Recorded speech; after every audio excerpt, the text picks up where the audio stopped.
You're watching CRE Radio and TV. I'm your host, Howard Klein. Today we talk about how to raise funds from foreign investors using the popular EB-5 immigration program. I interview Loren Cohen, who's the legal manager for MC Construction.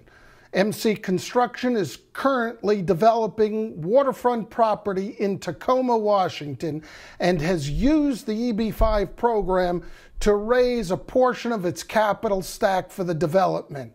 This is a fascinating story how they came about using the program. Stay with us. We'll be right back. At Allen Madkins, when it comes to real estate, we help clients capitalize on opportunity. AMP Technologies, the Uber manager for your commercial real estate. It will simplify your asset management. EB-5 immigrant investor program through the U.S. Customs Department. Federal government has a fantastic program that's bringing billions of dollars into the U.S. economy right now, most of it going into the real estate sector. We're doing a project on a mile of waterfront, about 1,200 total units, and a slice of the capital stack is through the EB-5 program. And so we're how do you get involved in that? How do you go access those funds?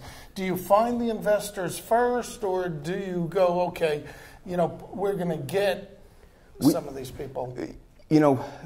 Fortunately, we didn't have to go up that learning curve.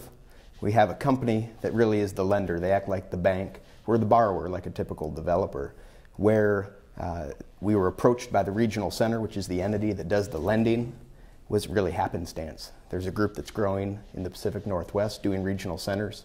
They're now one of the larger ones in the nation, and they sought us out. They'd heard about our project. It's a great thing. It's a $1.2 billion project, so lots of people have heard about it and are trying to be participants in it. And American United Regional Center approached us, and they're the EB-5 lender, and so it's a fantastic relationship. And when we started this project, it was during the downturn. So you couldn't just go knock on Mr. Bank of America's door and say, we're a developer, lend us money. They were a certain type of capital that wasn't available then, and now they've really grown into being a very competitive type of financing. Were there kind of hoops that you had to jump through? I had to go to China for a month and work with the investor group and talk to them about this project. So, it actually was pretty fun. You don't get to go travel abroad to raise cash for a project. Typically, you just go downtown and sign the loan documents. It was phenomenal getting to go with the group around China and talk about this project. We had the president of China in Tacoma, where this project is, last week. So this thing, it's a big deal. He came there because he'd been there 21 years before to sign a sister city relationship. So President Xi Jinping just came by Tacoma and saw this site. So we're very proud of this relationship to the Chinese investors, and we wouldn't have that without the EB-5 program. Wow, wow. If there's one takeaway from the discussion today, what would that be? It's that EB-5 is here to stay. We've got some legislative pieces that are moving around. The whole immigration debate, as hard as it is, everybody sees Donald Trump talking about the immigration debate. Well, a piece of that conversation is EB-5. And will it be continued on? Will they sunset it? Are they going to change some of the rules?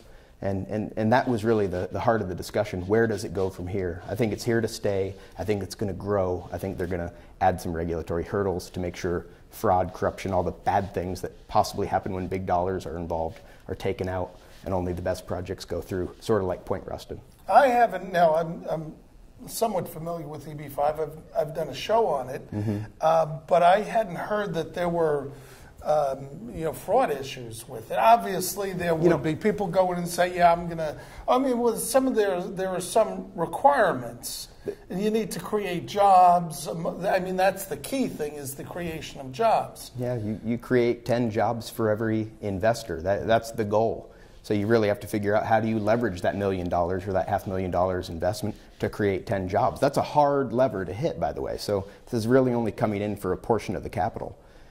Where there have been problems, very few and far between, but when there's a problem, it's what hits the front page of the newspaper, and there have been problems. People have been involved that shouldn't be involved, don't have the expertise.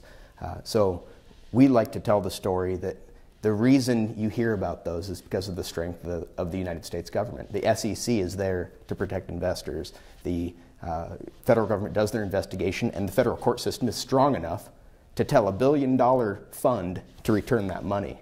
Whereas I think a lot of countries around the world don't necessarily have that strength. There was just a project that had $175 million returned to the investors because it wasn't going to create those jobs. They didn't want that money walking away. So you never want that to happen. I think it's a stain on EB-5, but it also is proof that the U.S. system really works, and it's why we do attract so much foreign capital. At Allen Madkins, when it comes to real estate, we help clients capitalize on opportunity. AMP Technologies, the Uber manager for your commercial real estate. It will simplify your asset management. This interview was videotaped at the Crew Network Annual Convention in Bellevue, Washington.